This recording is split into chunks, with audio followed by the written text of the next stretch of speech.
Hey guys, welcome back to my YouTube channel. ඉතින් අද ගෙනල්ලා තියෙන්නේ බයිච් ෆිෂ් ලා ගැන වීඩියෝ එකක්.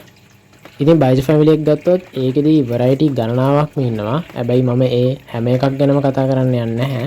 ඉතින් මම මේ වීඩියෝ එකේදී කතා කරන්නේ ලංකාවේ වැඩිපුර කට්ටියක් හඳුනන, ලංකාවේ වැඩිපුර කට්ටියක් හදන බයිච් variety කිහිපයක් ගැන විතරයි. ඉතින් මම මේ වීඩියෝ එකේදී කතා කරන්න යන්නේ මෙන්න මේ බයිච් variety set එක ගැන.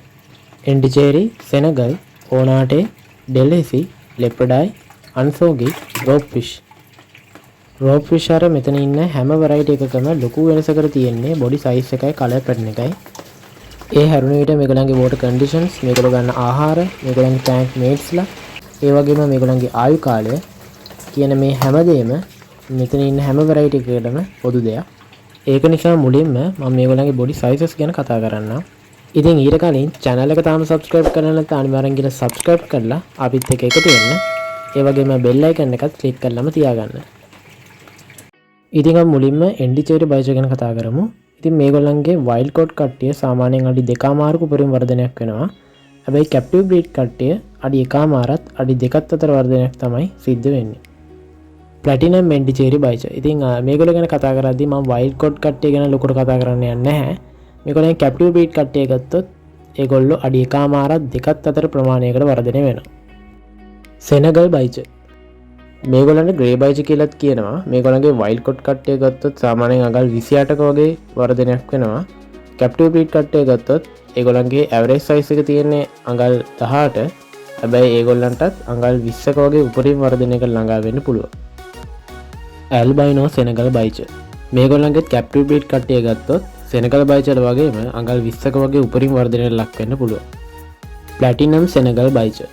මේගොල්ලන්ගේ captive breed කට්ටිය ගත්තොත් අනෙත් Senegal බයිච් වල වගේ ලොකු වර්ධනයක් ලක් වෙන්නේ නැහැ. සාමාන්‍යයෙන් අඟල් 12ත් අඟල් 14ත් අතර වර්ධනයක් තමයි සිද්ධ වෙන්නේ.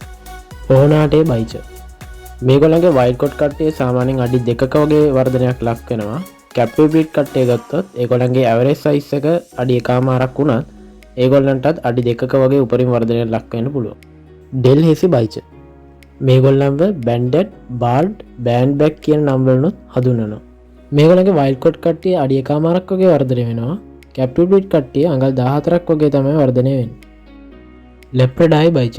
මෙයාලගේ wild caught කට්ටිය අඩි 2.5ක් වගේ වර්ධනයක් වෙනවා. captive breed කට්ටිය සාමාන්‍යයෙන් අඩි 1.5ත් අඩි 2ත් අතර වර්ධනයක් දකින්න පුළුවන්. අන්සෝගේ බයිච්. මෙයාලට Guinean බයිච් කියලාත් කියනවා. මේගොල්ලන්ගේ සයිස් එක ගත්තොත් wild caught කට්ටිය අඩි 3ක් වගේ වර්ධනය වෙනවා. captive breed කට්ටිය අඩි 2.5ක් වගේ වර්ධනය වෙනවා. rope fish. මෙයාලට reed fish කියලාත් කියනවා. මෙයා නම් බයිච් ෆැමිලි එකට අයිති වුණත් මෙයාව බැලුවට පේන්නේ ඊල් වර්ගයක් විදියට. හැබැයි ඕගොල්ලෝ මෙයාගේ head එකයි tail එකයි දිහා හරියටම බැලුවොත් පේනවා ඒවා අනෙක් බයිච් variety වල තියෙන head වලයි tail වලයි හරියට සමානයි කියලා. මේගොල්ලන්ගේ body sizes ගත්තොත් wild caught කට්ටියගේ average size එක අඟල් 16ක් වෙනවා. හැබැයි අඟල් 18ක වගේ උපරිම වර්ධනයකට ළඟා වෙන්න පුළුවන්. ඒ වගේම captive breed කට්ටිය අඟල් 15ක් වගේ වර්ධනය වෙනවා. දැන් අපි කතා කරමු මේගොල්ලන්ගේ පොදු කරුණු ගැන. මේගොල්ලෝ ගැන ආහාර ගැන කතා කරොත් wild එකේදී නම් මේගොල්ලෝ ඉස්සෝ බීම් පණුව නැත්නම් මාළු වර්ග වගේ තමයි ආහාරයට ගන්නෙ. aquarium field එකේදී නම් මේගොල්ලන්ට live feed විදියට ඉස්සෝ මාළු වර්ග වගේ දෙනවා. ඒ වගේම frozen food විදියට beef fat නැත්නම් ඉස්සෝ blood worms වගේ දේවල් දෙනවා. ඊට අමතරව ඕගොල්ලන්ට මේගොල්ලන්ව පැලට් වලට ට්‍රේන් කරගන්න පුළුවන්. ඉතින් මම පෞද්ගලිකව මගේට දෙන්නේ පැලටුයි frozen food එකක් විදියට ඉස්සොයි. මේගොල්ලන්ගේ water conditions ගත්තොත් මෙතන ඉන්න හැම බයිච් වර්ගයකටම උෂ්ණත්වයේ සෙන්සාංශක 24ත් 28ත් අතර තියෙන pH එකේ 6.5ත් 7.5ත් අතර තියෙන water එකක් තමයි ගැලපෙන්නේ. ඊට පස්සේ මේගොල්ලන්ගේ ආයු කාලය ගැන කතා කරොත් මේ හැම බයිච් variety එකකම typical life plan එක සාමාන්‍යයෙන් අවුරුදු 10ත් 15ත් අතර වෙනවා. හැබැයි මේගොල්ලන්ට පෝෂදායී ආහාර වේලක් දීලා මේගොල්ලන්ට අවශ්‍ය කරන ටැංකියට කඩ දුන්නොත් ඒ වගේම මේගොල්ලන්ට අවශ්‍ය කරන environment එක දීලා මේගොල්ලන්ගේ ලෙඩ රෝග ගැන සැලකිලිමත් වුණොත් මේගොල්ලෝ සාමාන්‍යයෙන් අවුරුදු 15ත් 20ත් අතර කාලයක් ජීවත් වෙන්න පුළුවන්. මේගොල්ලන්ට හැදෙන ලෙඩ රෝග ගත්තොත් බොහෝ දුරට මේගොල්ලන්ට හැදෙන්නේ පරපෝෂිත ආසාදන. ඉතින් ඒ වගේම මේගොල්ලන්ට මුත්‍රාශාබාධ ඒ වගේම විහිළුම් අපහසුතා බඩවැල් ආශ්‍රිත රෝග ඇති වෙන්න පුළුවන්. ඉතින් මේගොල්ලන්ට ගුණාත්මක ආහාර වේලක් දීලා මේගොල්ලන්ගේ water conditions නිවැරදිව පවත්වාගෙන ගියොත් මේගොල්ලන්ට මේ ලෙඩ රෝග ඇතිවීම වළක්වා ගන්න පුළුවන්. මේගොල්ලන්ගේ tank mates ගැන කතා කරොත් rope fish හැර අනෙක් බයිච් varieties එක්ක යම් මාළුවෙක් කමියුනිකේට් කරනවා නම් ඕගොල්ලෝ අනිවාර්යෙන් ඒ මාළුවගේ body size එක ඒ බයිච වෙරයිටි එකට ගිලගන්න බැරි වෙන බොඩි සයිස් එකක් වෙන්න ඕනේ.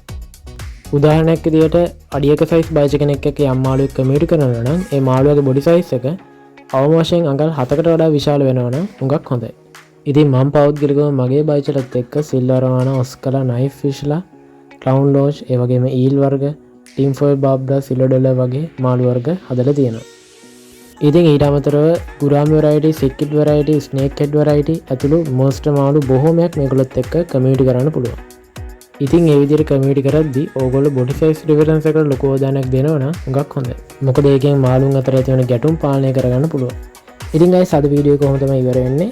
මම මේ වීඩියෝ එකේදී ප්ලැටිනම් ඇල්බයිනෝ ප්‍රභේදවල වයිල්ඩ් කට් ගැන කතා කරේ නැහැ. මොකද විකෘතිකයන්ට ලොකු කාලයක් ස්වභාවික වර්ෂයට රැඳෙන්න බෑ. ඒගොල්ලෝ පරණත වෙන්නත් කලින්ම විලෝපිකයන්ගේ ගොදුරු බවට පත් වෙනවා. ඉතින් ඒක නිසා තමයි මම ඒගොල්ලෝ ගැන කතා කරේ නැත්තේ. ඒ වගේම වීඩියෝ එකේදී මම වැරදි තොරතුරක් කිව්වනම් අනිවාර්යෙන් ඒක නිවැරදි කරන්න. ඒ වගේම වීඩියෝ එකේදී නොකියුව බයිජුෆිෂ්ලා ගැන ඕගොල්ලෝ දන්න දෙයක් තියෙනවා නම් අනිවාර්යෙන් පල්ලෙන් කමෙන්ට් කරන්න. ඉතින් මේ වීඩියෝ එකට ඔයගොල්ලෝ කැමති නම් ඕගොල්ලන්ට මේ වීඩියෝ එක ප්‍රයෝජනවත් වුණා නම් අනිවාර්යෙන් වීඩියෝ එක ලයික් කරන්න, වීඩියෝ එක ෂෙයා කරන්න. ඉතින් අදට ගිහින් එන්න හැමෝටම සුබ දවසක්.